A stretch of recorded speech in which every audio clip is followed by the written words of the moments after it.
La situación era diferente a lo que estamos viviendo ahorita, a finales del mes. Teníamos un pico de pandemia en México que empezaba. Estábamos todavía pensando que 2 o 3 semanas de cuarentena iban a ser suficientes para que todo pasara y vamos a regresar a una normalidad. Y me parece que la gente estaba más con la expectativa de que así fuera, de que solamente algún tiempo encerrados nos iba a hacer regresar todo de nuevo a donde estaba. Y, y creo que para ahorita, finales del mes, ya es un poco distinto, ¿no? Porque me parece que las autoridades en general han estado haciendo mucho trabajo en ese sentido y creo que la gente lo ha ido entendiendo, ¿no? Sobre todo aquí en la ciudad, conforme van aumentando las semanas, van aumentando también los casos de contagio y nos damos cuenta de que la normalidad como la conocíamos no fácilmente va a regresar. Y las autoridades han empezado a llamarle la nueva normalidad a lo que vamos a empezar a vivir en los próximos meses. Yo creo que la gente empieza a darse cuenta de que no va a ser como antes, por lo menos no en el corto plazo. Y como al principio del mes, cuando empezamos a platicar esto y a conformar estas charlas, esta situación no era la que estábamos teniendo ahora. Bueno, pues titulábamos esta charla Esperar la normalidad o adaptarse. Yo desde entonces ya lo pensaba en esos términos, me daba cuenta de que esto no va a parar pronto, no, era cuestión de hacer un poquito de análisis lógico y te dabas cuenta de que la situación no iba a resolverse como si fuera una guerra que se acabó y ya todo regresa a la normalidad, ¿no? Y en cambio, en esta situación íbamos a tener que buscar adaptarnos. Pero lo que a mí me gustó de la idea de compartir este tema es precisamente el problema de la adaptación. La gente no siempre sabe adaptarse y no sabemos cómo funciona un proceso de adaptación y no sabemos qué implicaciones tiene y no entendemos cómo funcionan nuestras emociones en medio de ese proceso. Y eso a veces lo hace muy complicado, ¿no? Que es lo que yo quiero compartir. O sea, no solamente, creo que la respuesta ya la sabemos al título, ¿no? Esperar a la normalidad o adaptarnos. Creo que ya sabemos que tenemos que adaptarnos. ¿Sí? Eventualmente espero que podamos regresar a una situación de normalidad muy similar o casi idéntica a lo que teníamos antes, pero eso va a venir en muchos meses, seguramente a lo mejor en 1 año y medio, 2 años, tal vez hasta más, ¿no? Y seguramente exactamente como la conocíamos no vuelva nunca. Pero el asunto es que el problema de adaptarnos se vuelve precisamente eso, un problema, porque adaptarse duele, pues. Cuando empezamos a vivir todo este proceso hace algunas semanas, inicialmente venía el estrés, o sea, todos estresados porque tenemos muchas cosas que hacer, porque tenemos muchas cosas que cambiar, porque tenemos que estar encerrados, porque tenemos que estar cambiando nuestros hábitos y rutinas y demás. Y creo que hubo dos tipos de respuesta y hasta la fecha todavía continúan. La gente que empezó a adaptarse, a afrontar el estrés y hasta la fecha lo siguen haciendo, y gente que simplemente ni lo intentó, y gente que hasta la fecha todavía no lo está intentando. Hay muchas personas que me parece que no están viviendo un proceso de adaptación y están más bien en una zona de comodidad y de negación, ¿no? Esperando que todo vuelva a la normalidad o negando que existe una situación que les está exigiendo un cambio. La gente que típicamente dice, pues no existe el COVID.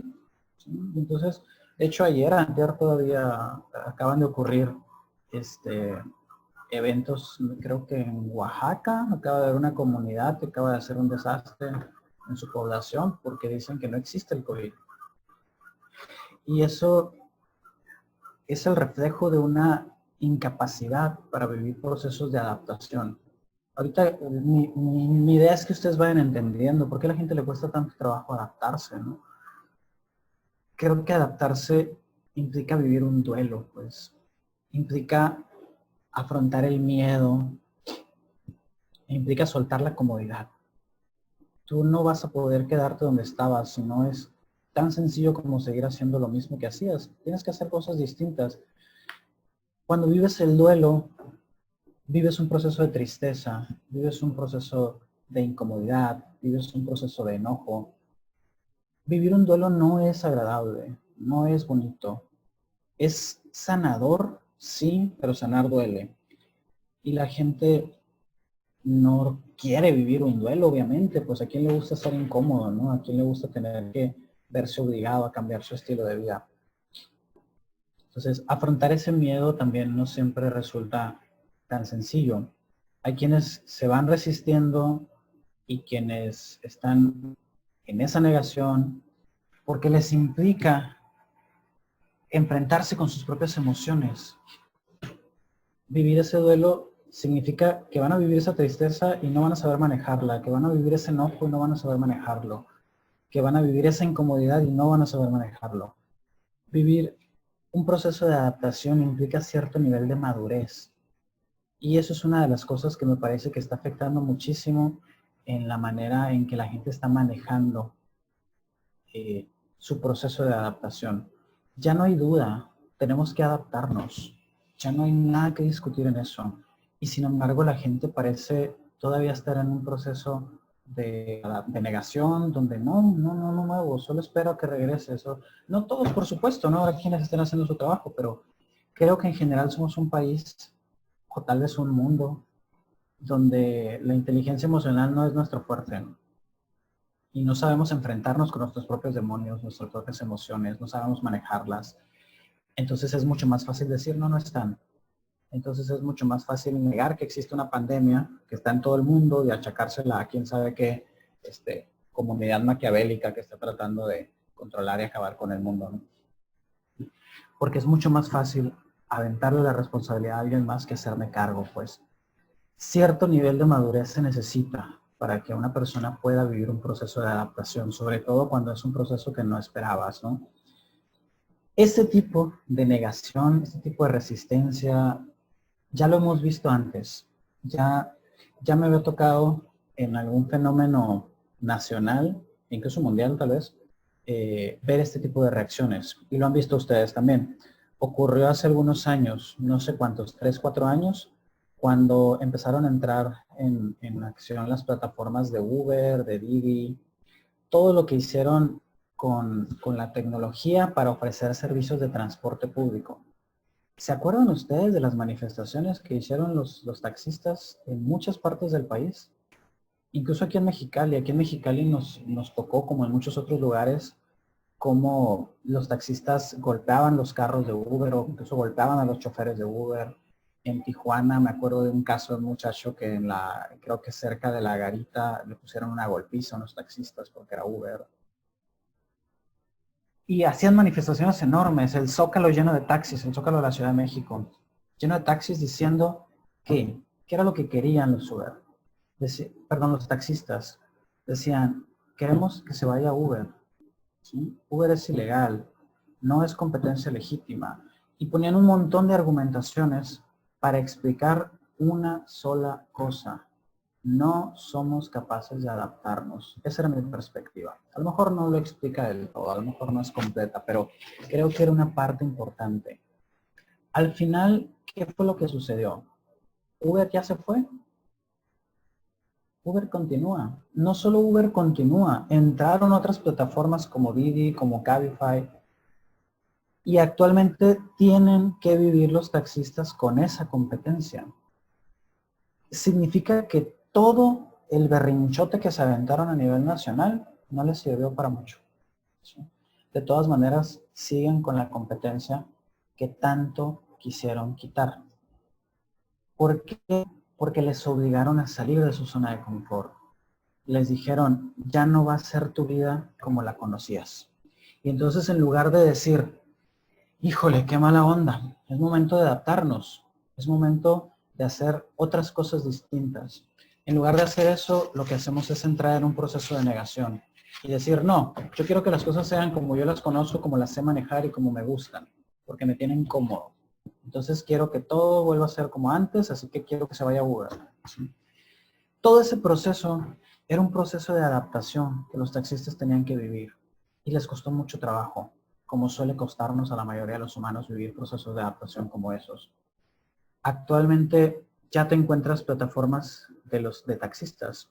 Después de algún tiempo los taxistas empezaron a entender y algunos empezaron a desarrollar plataformas para el celular o apps para el celular con las que podían hacer competencia a Uber. ¿Sí? Entonces y solo entonces empezaron a hacer competencia. De hecho, se veían súper mal, ¿no? Socialmente la gente los empezó a reprobar muchísimo porque pues, tenías un servicio más barato, más seguro, más cómodo con Uber y ellos hacían el berrinche, pues bueno, no les combinó mucho. Ese es un ejemplo, es un antecedente de algo que nosotros estamos viviendo. Ahora nosotros somos los taxistas, ahora todos somos los taxistas, porque llegaron y nos quitaron nuestra normalidad. No sé si me estoy explicando las ideas que voy compartiendo con ustedes. Ahora somos todos los que estamos en un proceso de adaptación que no esperábamos vivir. Y creo que la pregunta ya resulta obvia, ¿no? ¿Nos esperamos a que todo regrese a la normalidad o nos adaptamos? Bueno, nos adaptamos. Pero ¿por qué nos cuesta tanto trabajo? ¿Sí? ¿Por qué no es tan sencillo como decir, bueno, pues ya ni modo. Vamos a dejar la vida como la conocíamos y vivir ahora esta nueva realidad? Yo creo que normalmente suponemos que la vida siempre va a ser igual. Es es una característica humana, ¿no? Nos adaptamos a algo y esperamos que así se mantenga para siempre, porque los cambios duelen, pues. El problema es que los cambios son parte de la vida y los entendemos como cosas ajenas a nosotros y como cosas que vienen de una condición maligna. Alguien malo nos está obligando a vivir esto que me quita mi comodidad. ¿Por qué creen que la gente está aventándole la culpa a los chinos o a esas organizaciones que están haciendo las torres 5G y que están distribuyendo el virus por el mundo y que quieren controlar? ¿No? Porque es mucho más fácil decir que alguien más es el malo antes que hacernos cargo de los procesos que tenemos que vivir. Los cambios son parte de la vida y no vamos a poder evitarlo. El problema es que no siempre tenemos control de esos cambios. Qué pinche miedo no tener control de los cambios que estás haciendo, ¿no? Eso es lo que estamos viviendo. No tenemos control de los cambios que se están generando. Y cuando tenemos que cambiar nos da miedo. Ahora imagínate cuando tienes que cambiar hacia quién sabe dónde, hacia un rumbo que tú no controlas. Eso es lo que asusta. La gente está asustada, porque estamos asustados, porque no sabemos exactamente para dónde vamos, porque se vuelve como un laberinto, ¿no? Salir exactamente qué hacer, no sabemos, hay que ver qué es lo que hay que hacer. Y hay gente a la que le está pegando súper duro en lo económico, gente que está perdiendo seres queridos. Entonces, un proceso de adaptación, de pronto a veces, como esos, pues se vuelve también muy, muy impactante. El problema no es tanto el trancazo, ¿no? Que si de pronto recibes un trancazo como ese, si un familiar fallece, viene un golpe fuerte. Pero no ese es el problema. Eso te va a doler a cualquiera. El asunto es nuestra mentalidad de no adaptarnos, nuestra mentalidad de querer quedarnos en donde estábamos porque ahí estábamos cómodos. ¿Por qué tendríamos que adaptarnos? Porque el mundo va a cambiar, aunque no queramos. ¿Sí? Ya está cambiando, ya estamos en medio de ese proceso. Y además, sin cambio, pues no hay crecimiento. ¿Sí? Y eso es un principio también universal, pues, pero lo que pasa es que el crecimiento que queremos lo queremos tener controlado, pues. Si yo quiero saber algo más, bueno, pues me pongo a estudiar, pero yo decido estudiar, yo decido en qué escuela, yo decido en qué horario, yo decido cuándo y a qué ritmo, pues. Quiero tener cierto nivel de control. Y entonces esos cambios los veo como algo que realmente me hacen crecer. Pero si el cambio no tengo control, en lugar de verlo como un proceso de crecimiento, lo veo como una amenaza. Pero sigue siendo un proceso de crecimiento. Viene la pandemia, nos mete un chingazo a todos y nos dice, te tienes que adaptar. ¿Sí? ¿Qué significa eso? Tengo que salir de mi zona de confort, y tengo que crecer, tengo que aprender nuevas habilidades, tengo que tener nuevos conocimientos y tengo que saber qué más tengo que hacer. ¿No? Entonces, queremos cambios controlados, si no, se vuelven como cosas malévolas, enemigos de lo que estamos sintiendo, ¿no? Y no es cierto. Todo cambio es un proceso de crecimiento también. Decía Víctor Frank, un muy famoso psicólogo, que cuando ya no somos capaces de cambiar una situación, entonces nos vemos frente al reto de cambiarnos a nosotros mismos. Y cambiarnos a nosotros mismos duele. ¿Sí? Como a la gente no le gusta el dolor, por eso se vuelve tan complicado, ¿no? No es sencillo todo esto que estamos viviendo, y no es eso lo que me parece criticable.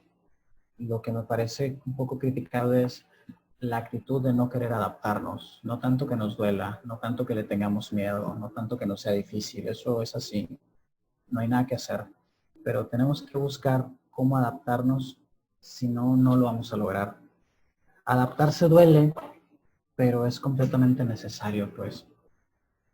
La bronca es cómo hacemos para adaptarnos, ¿no? O sea, porque está muy bonito decir, pues tienes que adaptarte, cabrón, porque el mundo ya cambió y porque ya no va a ser igual que antes y ni modo, te jodes. Y no hay que ser como los taxistas. Pero ¿cómo le hacemos, no? Para adaptarnos. Y yo creo que mucha gente va a tener muchos problemas por esa falta de control emocional. Porque no van a saber cómo manejar las emociones que son parte del proceso de adaptación. Y todas esas personas que están diciendo que el COVID no existe, las personas que están viviendo su vida de manera normal, como si aquí no tuviéramos ninguna pandemia, más adelantito se van a meter un madrazo contra una pared bien dura. Porque el mundo va a cambiar. ¿Sí? Y si en algún momento, por ejemplo, una de esas personas que está saliendo a hacer su vida normal llega a perder un familiar por causa de esto, el madrazo va a ser más fuerte. Pero es interesante cómo funciona. De hecho, eso ya ha pasado. En la ciudad de, creo que en el Estado de México, hace como un mes más o menos, hubo un hospital que unas personas, no sé si vieron la noticia, se metieron al hospital y se fueron a la zona donde tenían resguardados los cuerpos de muchas personas que estaban muriendo por COVID. Tenían 20 o 30 cuerpos ahí. Y entonces las personas lo que empezaron a decir fue, en medio de todo el desastre y la policía y los guardias tratando de sacarlos, ellos decían, los médicos los están matando. Están matando a las personas aquí, ellos venían bien y ya salen ya muertos.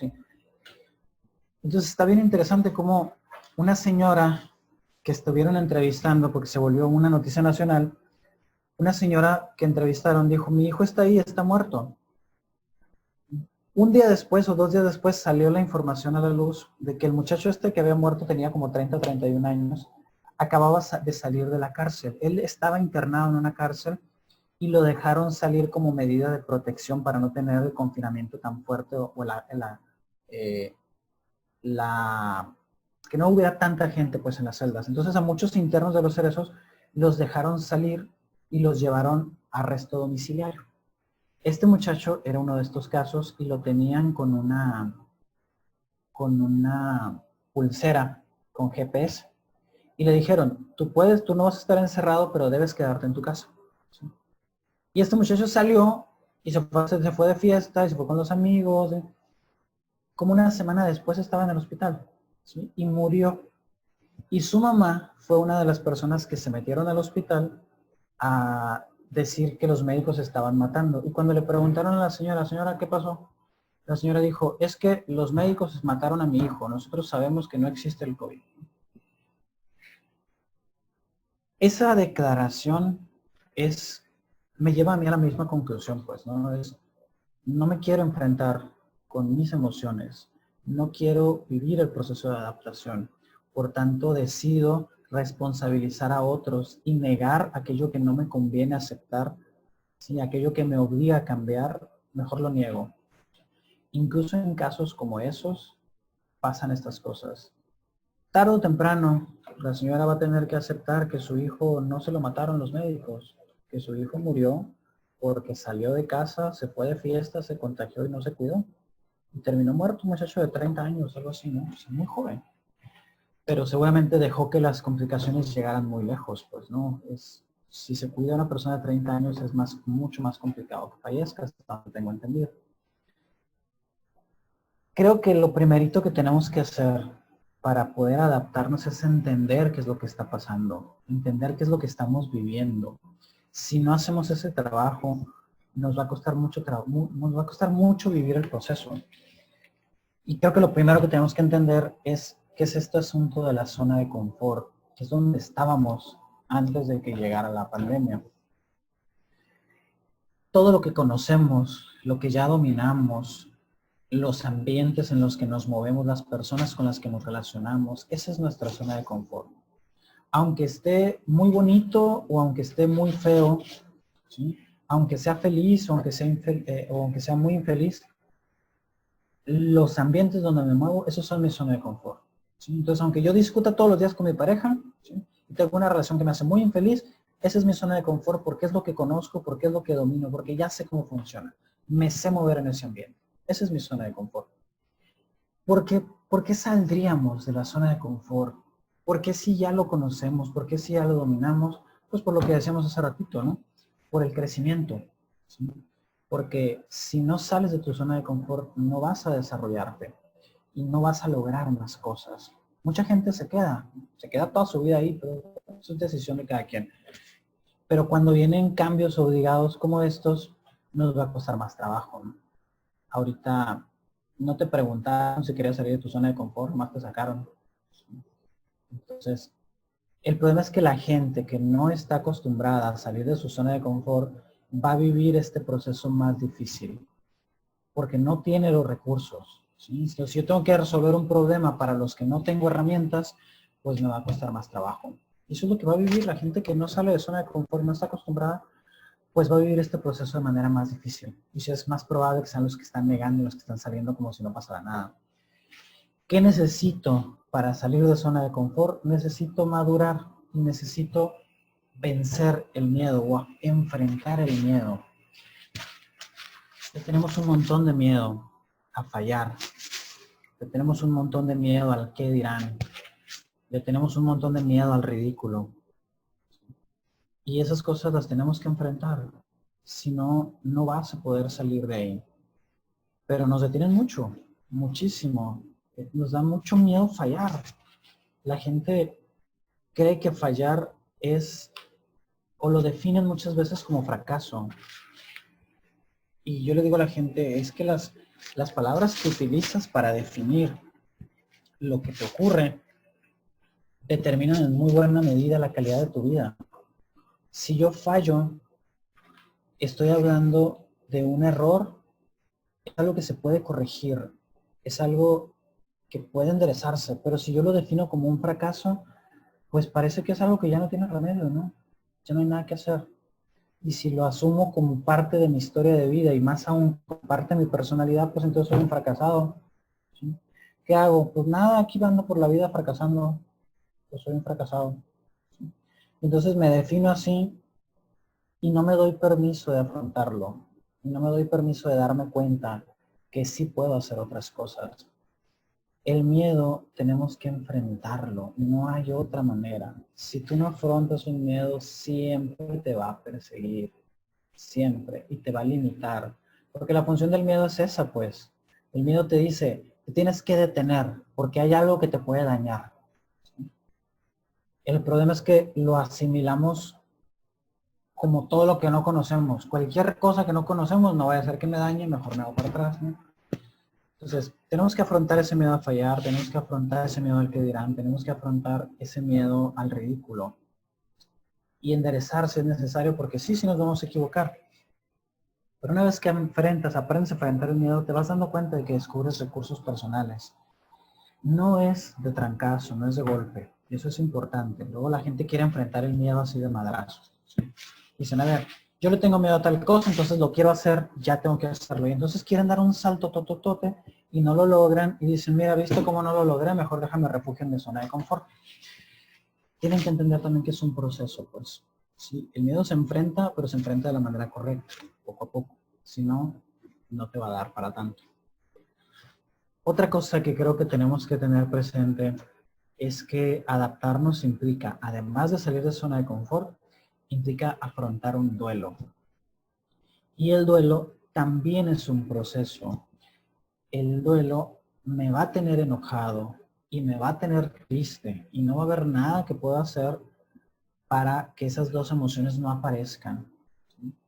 De hecho, muchas personas vienen a consulta tratando de salir de un duelo porque como se sienten mal, ¿sí? Están perdiendo algo Que bueno, dicho sea de paso, eso es un duelo, ¿no? Un duelo es un proceso emocional que aparece cuando estamos frente a una pérdida. Cuando algo ya no es como quisiéramos, ahí aparece el duelo. Entonces, ahorita que nos están quitando, pues nuestra vida como la conocíamos, así que estamos en ese proceso de duelo. Pero la gente quiere que el duelo se acabe pronto y no se dan cuenta que también que el duelo no es patológico, no es enfermizo, el duelo no es un problema, el duelo es un proceso de sanación, ¿sí? Es normal que si te quitan algo que tú querías, que disfrutabas, que estaba dentro de tu zona de confort y te hacía feliz, te vas a enojar, lo vas a sentir como injusto y te vas a sentir triste y vas a estar tratando de que todo sea como antes, ¿sí? O vas a entrar en un proceso de negación. Todas esas manifestaciones que estuvieron haciendo los taxistas, por ejemplo, no es otra cosa sino parte del duelo y el proceso de negociación. Tenemos un problema. Están entrando unos taxistas que no son taxistas, que están entrando a una plataforma que se llama Uber, que nos están quitando nuestro trabajo. Ahí está la situación, ¿sí? En primera instancia viene el trancazo, pues, ¿no? Como que, a ver, ¿qué está pasando? Me está bajando el trabajo. Pero viene una parte del proceso de duelo que se llama negociación, que es, ¿qué hacemos? ¿Qué hacemos para poder resolver esto? Y entonces descubrieron que podían hacer manifestaciones, descubrieron que a lo mejor había huecos legales en donde podían agarrarse y tratar de que todo volviera a ser como antes. No lo consiguieron. ¿Qué estamos haciendo nosotros ahora? ¿Qué está haciendo la gente en ese proceso de duelo dentro de la negociación? Estamos tratando de que todo sea como antes. Hay personas que están saliendo, por ejemplo, y dicen, voy a visitar a mi familia, pero de lejitos, estamos de lejitos, no pasa nada. No te están diciendo eso las autoridades de salud, ¿no? No te dicen, ve a visitar a quien tú quieras nomás de lejitos, ¿no? Te están diciendo, quédate en tu casa. Entonces, eso es parte de un proceso de negociación, es parte de que, ¿qué puedo hacer para que todo sea como antes era? Y pues ya ni hablar de los que están saliendo como si nada pasara, ¿no? Ellos, los de plano, ya encontraron cómo resolverlo por ahora. Entender que vivir el duelo es un proceso, que es normal, que es sano, que te vas a enojar, que vas a estar triste, creo que es una parte indispensable de aprender a adaptarnos. Creo que entender el duelo como un proceso de sanación y no como algo, o no como el resultado de una herida o como la herida en sí misma, nos ayuda a aceptarlo y a vivirlo y a salir adelante después de eso. Hay que entenderlo como un proceso y hay que saber qué va a pasar y hay que saber que es algo que tenemos que vivir. Pero, porque, ¿por qué además del miedo, por qué además de que me dice todo el mundo que me tengo que adaptar, me adapto? ¿Por qué me cambio? ¿Por qué me transformo? Yo creo que una parte muy importante de las razones por las que una persona puede buscar un proceso de adaptación tiene que ver con sus expectativas de vida, con lo que quiere lograr, con lo que está planeado para él o para ella. Si tú no tienes metas, si tú no tienes sueños, si tú no tienes proyectos, te va a ser suficiente quedarte donde estás siempre. Y si te quedas ahí siempre, el día que a un virus se le ocurra irse a viajar por todo el mundo, te va a meter un madrazo. Es bien importante que tengamos sueños, metas, proyectos, expectativas, cosas a donde queramos ir, lugares, libros que leer, cosas que aprender, gente que conocer, experiencias que disfrutar, recuerdos que construir, cosas que lograr, ¿no? Si tú tienes eso, entonces te va a permitir afrontar ese miedo, porque es el miedo a cambiar porque no sé qué va a pasar exactamente. Y además, como me duele, pues mejor me quedo donde estoy, pues, ¿no? Entonces, creo que una de las cosas que es muy importante es eso, el que tú tengas algo que de verdad quieras. Y de paso, vas evaluando también qué es lo que, qué es lo que te permite eh, saber si ya es hora de adaptarse o no. Porque otra de las cosas que creo que van a pasar es que no es la única ocasión que nos vamos a tener que adaptar. No solamente a nivel general como población humana, sino cada uno en nuestra vida, ¿sí? Hoy estamos viviendo esta pandemia, a lo mejor en un año ya nos adaptamos, pero después van a seguir pasando cosas. Alguien va a fallecer, te van a correr de tu trabajo, se van a meter a robar a tu casa, eh, tu pareja o tu relación va a terminar. Muchas cosas pueden pasar, ¿sí?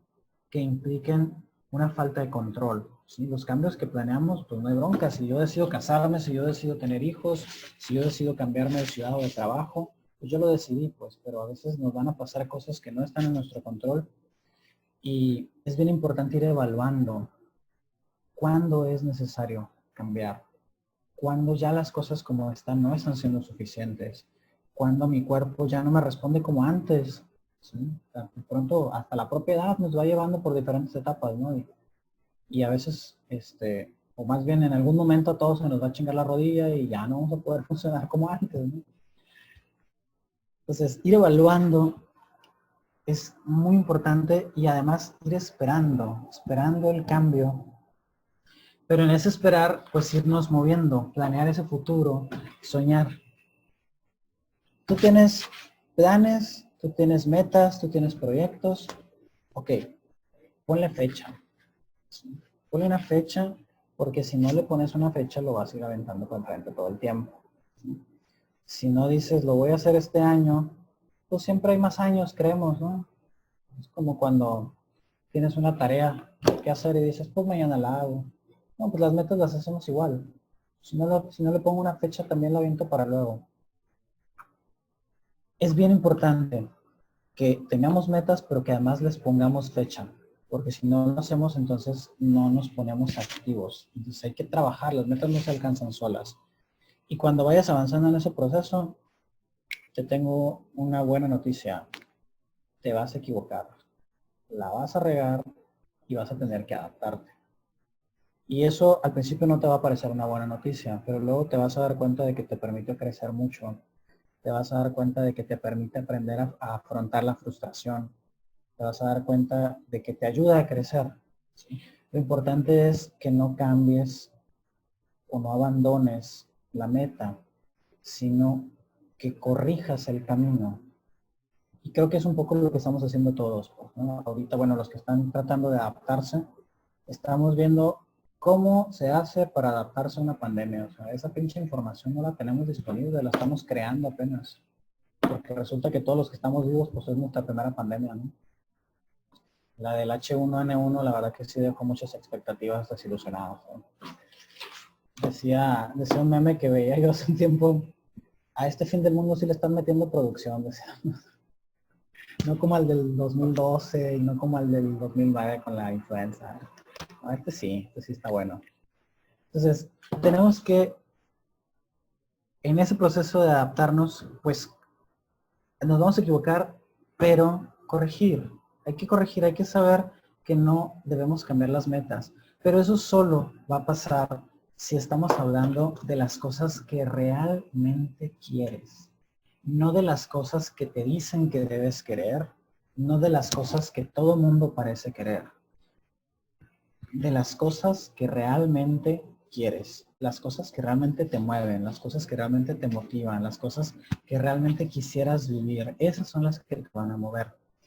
El miedo, ese miedo a cambiar, ese miedo a lo desconocido, ese miedo al cambio, solamente lo vas a vencer con otra emoción.